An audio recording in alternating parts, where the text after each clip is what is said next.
And then the sleeves, well, the sleeves are exactly the same, being that the front and the back of the sleeve, where the sleeve meets the armhole, is exactly the same. So there's no special skewing or anything like that. So it's a very, very beginner, easy to sew project.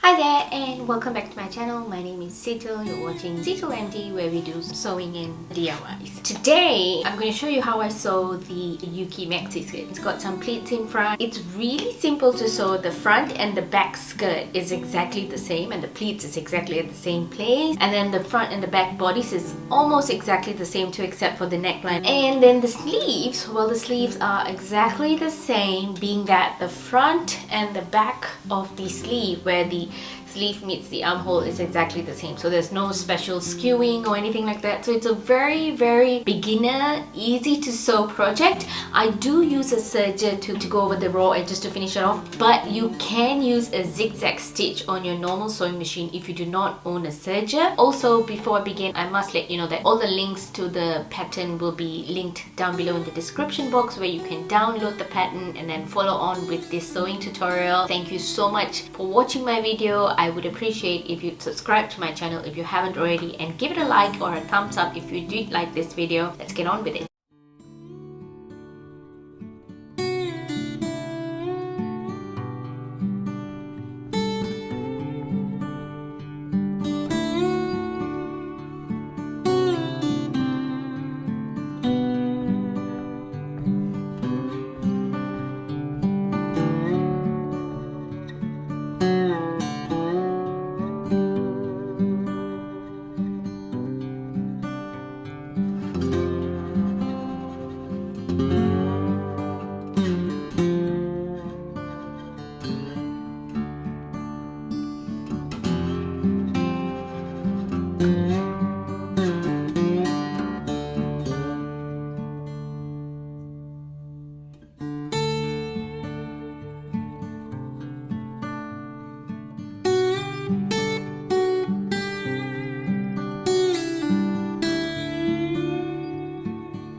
And that is it. Thank you so much for watching. I really appreciate each and every one of you. Like, I can't even believe that this YouTube channel has grown from, like, at one point I remember getting my friends and family to subscribe because I was reaching like 100 something or 144 or 147, and I used to get upset when the number used to go up and down. And right now I can't even imagine, like, I've reached almost 4,000 subscribers to my YouTube channel, and I hope to just grow and grow and grow as time comes. And I appreciate every single one of you for watching and sharing this video with your friends and family, and I do hope that you find this tutorial easy to sew. And if you have any questions, as usual, just post it down below. I will get to your questions and I will answer in the comments down below. Until I see you again, I wish you all a very happy weekend, a week ahead, and holidays. If it's school holidays for you, it's just like it is for me. See you soon. Bye.